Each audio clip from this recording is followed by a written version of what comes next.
Alors bonjour à tous, bonjour à toutes, bienvenue à la formation gratuite en informatique. Je suis William Ake, analyste programmeur. Alors aujourd'hui nous débutons notre quatrième cours qui s'intitule l'utilisation de Excel pour effectuer des calculs. Alors avant d'aller plus loin dans le vif du sujet, nous pouvons prendre cette petite histoire par exemple. Si l'on veut effectuer des calculs rapidement, dans la vie courante nous avons besoin de calculatrices. Si nous voulons faire des tableaux ou bien dessiner, on dessine cela sur un bout de papier avec des lignes, des carreaux qui nous donneront des cellules. Mais ici, nous voulons utiliser la nouvelle technologie. Alors, lorsque nous voulons utiliser la nouvelle technologie pour créer des tableaux, pour faire des calculs rapidement, pour manipuler des chiffres, alors nous avons besoin d'un logiciel appelé un logiciel tableur. Alors, comme son nom l'indique, un logiciel tableur nous permet de faire des présentations de tableaux. Voilà, une présentation de tableaux nous permet de faire des calculs qui sont organisés selon des grilles formées de lignes et de colonnes. Grand 1, nous voyons la présentation des principaux tableurs. Alors, nous connaissons notre tableur favorite en Côte d'Ivoire qui est Microsoft Excel. Et nous avons un autre tableur aussi qui est utilisé, qu'on appelle OpenOffice. Nous utilisons notre tableur Excel pour mieux appréhender ce cours. Alors en grand 2, nous allons présenter d'abord l'interface de Excel. Alors 1, les classeurs. Alors qu'est-ce qu'un classeur? Un classeur est un fichier contenant une ou plusieurs feuilles de calcul destinées à vous aider à mieux organiser vos données. Alors les feuilles de calcul. Une feuille de calcul est constituée de lignes et de colonnes pour nous permettre de pouvoir insérer quelque chose à l'intérieur. Alors, une cellule.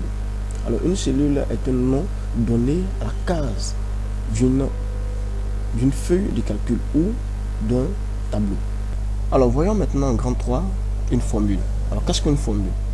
Une formule est une expression qui, lorsqu'elle est interprétée par le tableau, effectue un calcul soit interne, soit plus fréquemment. Alors comment effectuer des fonctions de calcul dans une cellule?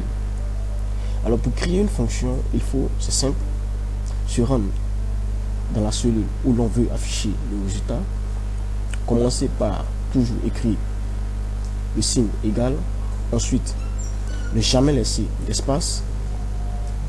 Il faut d'abord placer un chiffre suivi d'un opérateur, puis un autre chiffre, etc. jusqu'à la fin. Appuyez sur la touche entrée pour valider le résultat. Alors, comment effectuer des calculs avec Excel à partir des données ou d'une ou plusieurs cellules?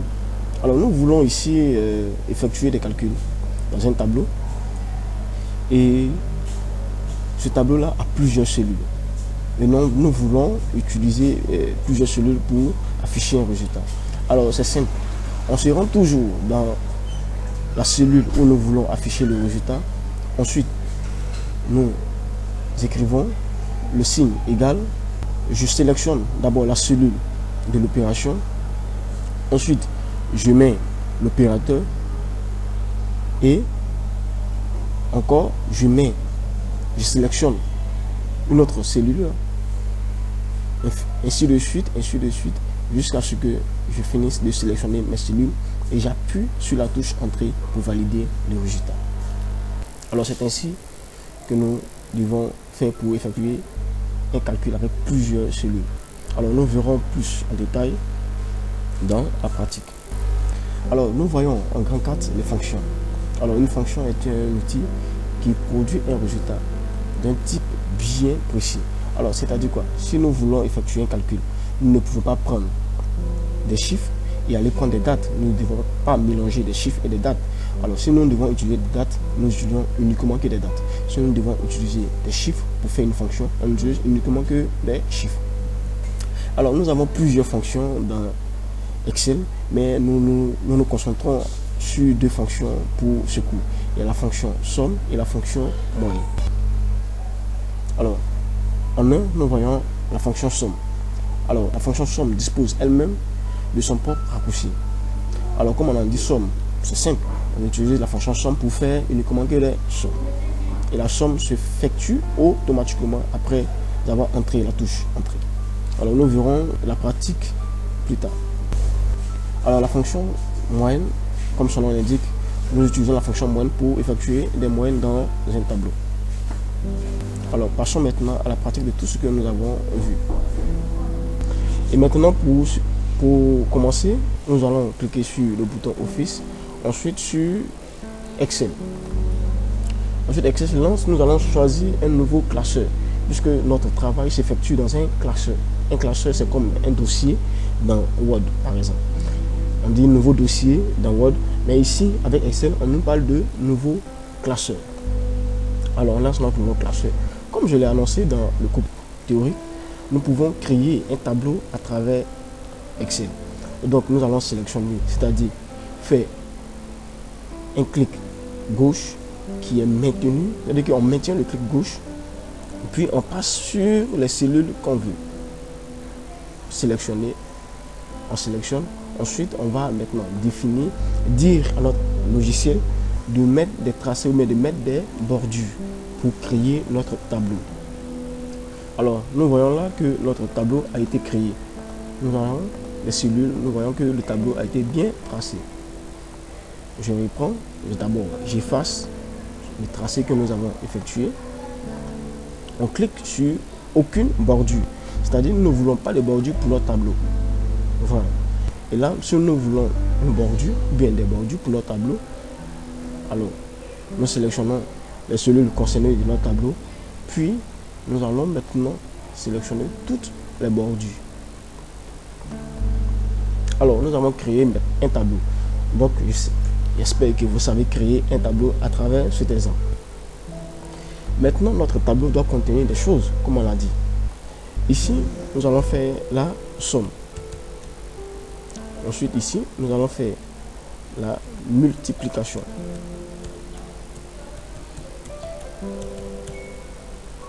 Ici, nous voyons la soustraction. Ensuite, ici, nous voyons la moyenne. Voilà. Et nous pouvons venir ici pour agrandir notre cellule. Ok. Alors, ici, nous allons entrer un chiffre, ou bien disons un nombre, par exemple 10. Ensuite, ici, 20, par exemple. Ici, nous allons entrer 15. Ici, 5. Ici, 25. Ici, nous allons entrer 10. Pour la moyenne, nous allons entrer 30. Et ici, 2. Alors, nous voulons faire la somme. Comme nous avons dit, lorsque nous voulons faire la somme de deux cellules, on se rend dans la cellule où nous voulons afficher le résultat, c'est-à-dire dans cette cellule-là, on se rend dans cette cellule-là et on appuie ou bien on met le signe égal. Alors, on vient maintenant sélectionner la première cellule qui est 15, qui est D5, c'est-à-dire ça prend d'abord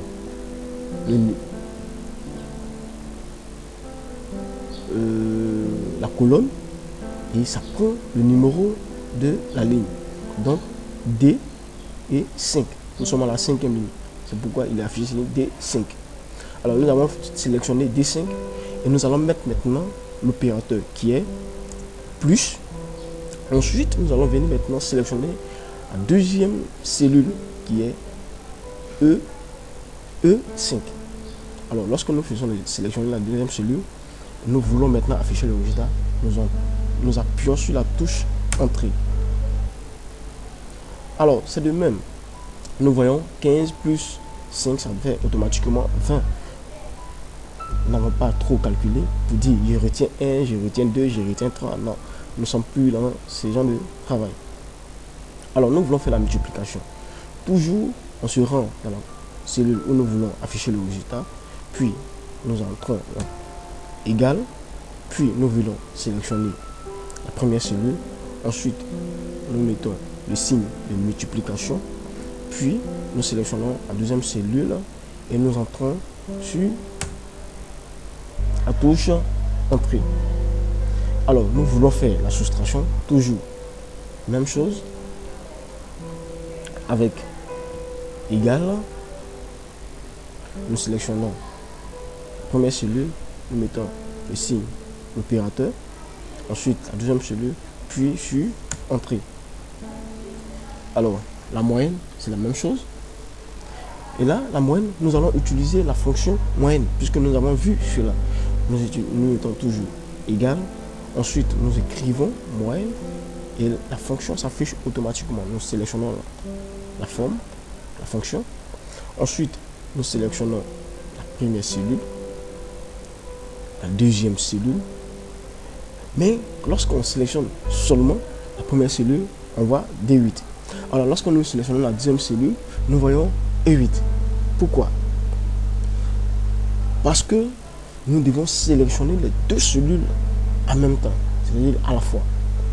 Alors, pour ce faire, nous allons sur la première cellule, puis nous appuyons sur la touche ou bien sur le clic gauche de la souris pour maintenir et faire glisser jusqu'à toucher la deuxième cellule.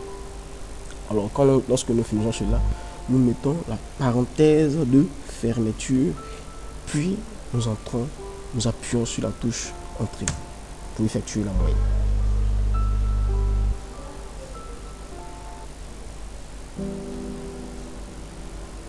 Alors, il y a quelque chose qui ne va pas. 30. 2 égale 30 divisé par 2. Il y a combien? 15. Ah.